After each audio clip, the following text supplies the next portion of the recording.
Hello, everyone. Welcome back to another episode of Flower Girl. It's a new year, 2025, and I'm really excited about it. So when the new year started, I decided to log off of all of my social media accounts so that I could be less distracted and more productive. Before the 2024 year ended, I decided that I was going to cut off all ties with any previous connections I may have had. And I told myself I am not going back. 2025 is going to be my year, and this is the year that I'm going to find something serious and not something casual and meaningless. Because deep down, I am a true lover girl, and I want to have a meaningful connection, and I'm hoping I can find that this year. The reason that I have a really good feeling about this is because my mindset is much different. I am actively making changes and wanting better for myself. So if you've listened to my previous episodes, you've heard me talk about a man named Jacob. He is my long-lasting situationship who I had met right when I moved to this new town. My feelings for him have been on and off, but at the same time, in a way, it felt consistent. I know that he's completely wrong for me, but I have always found myself going back to him because ever since we first started talking, he's always made me feel wanted and desired. However, deep down inside, I just had to end things because I knew that he wasn't the right person for me. It wasn't something I wanted, but we definitely weren't on the same page. He really just wanted me in a sexual way, even when I showed him that there was so much more to me than that. On social media, he never followed me. However, I kept my profile public, so he would watch my stories all the time. I don't know if he was clicking on my photo through our DMs or if he was typing in my username, but he was watching my stories and he was viewing my life. He knew me in that sense. And even with the way that I spoke to him, he knew that there was some level of sophistication. And there was so much more to me than sex. See, I couldn't understand if he viewed all women that way or if that was just directed towards me. I knew that he had been in relationships previously, and I wondered, did he speak to his ex like that? Did he treat her that way? There was just so much about him that I didn't know, and all I could do was wonder and assume, because so much of our conversations consisted merely of sex. Many times I would try to gear the conversation towards another direction, but it never really went anywhere. And this is exactly why I would try to walk away from him. However, I always found myself being drawn back to him. In the beginning of December, I found myself having thoughts of him, and I was really trying to fight the feeling of contacting him. However, I did end up sending him a video on social media. He didn't like the video like he normally would, but instead he asked me, "You still think about me?"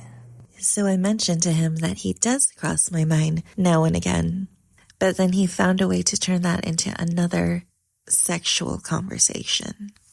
So we really had only hooked up 2 times, and our conversations were really like reminiscing about how great and incredible it was and things we'd want to do the next time. So I think a huge part of me going back to him was his warmth, his comfort, and his softness towards me. In our conversation, I mentioned to him that I had met these really great guys, and they seemed good on paper, really perfect in every way. And I would think that once I'm intimate with them, it would be really great. But when it actually happened, it was disappointing for me. And then I would find my mind drift back to him. I mentioned to him that it wasn't as euphoric and mind-blowing as it was with him, and he agreed that our sex was incredible.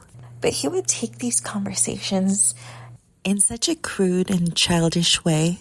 So I ended up sending him these paragraphs, and I told him that I had deleted our previous conversations because it wouldn't lead to anything constructive, and I would find myself feeling uncertain about our situation. But when other situations didn't feel right, I felt like this lost puppy who was able to find its way back home. And my home was always him.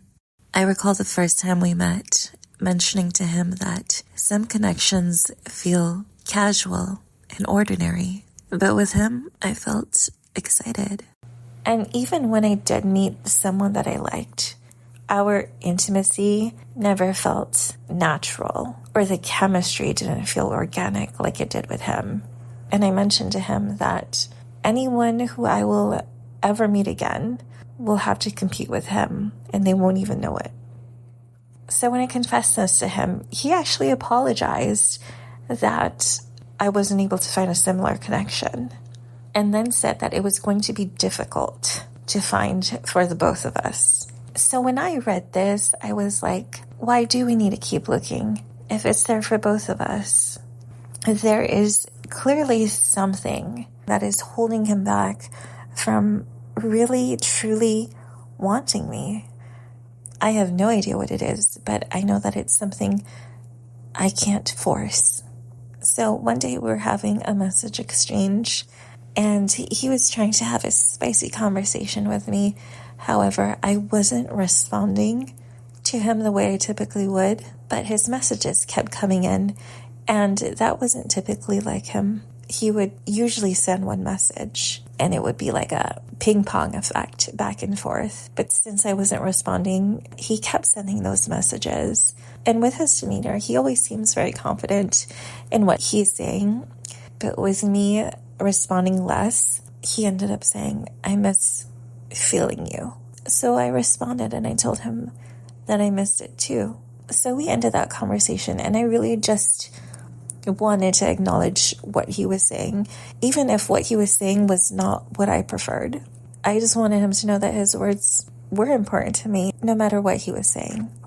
I had planned to completely cut him off before the year ended, so I ended up sending him this long message. And in this message, I explained to him that I wanted to express this to him before the year ended so that I could truly move on, and mentioned to him that he wasn't obligated to respond. So I started with telling him that I had met quite a few people within the year. And with that, I did appreciate that these men were attracted to me. However, it's not as though I would want to be with just anyone. I don't want just anyone touching me. I don't want it to be just anyone's warmth I'm feeling.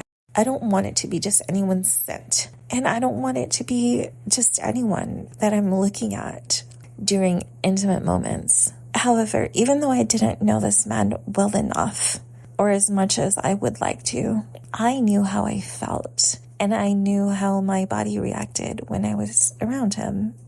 And I did mention to him that there are other things about him that I enjoyed, like his authenticity and his sarcasm, and the way that he just was honest and said whatever he thought.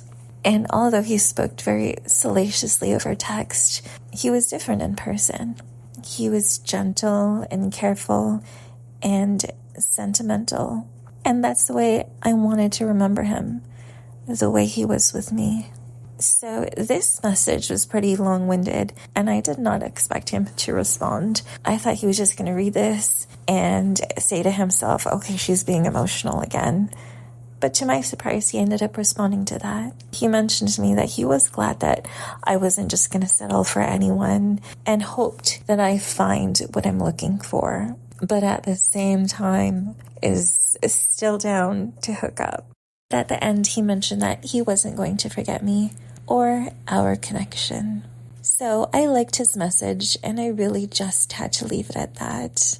There's nothing more that I could ask for from someone who can't offer what I want or what I need. At the end of the day, I know that he wasn't the love of my life. He is just a love in my life. And it might not be that way for him, and that's okay. But that is surely what it was for me.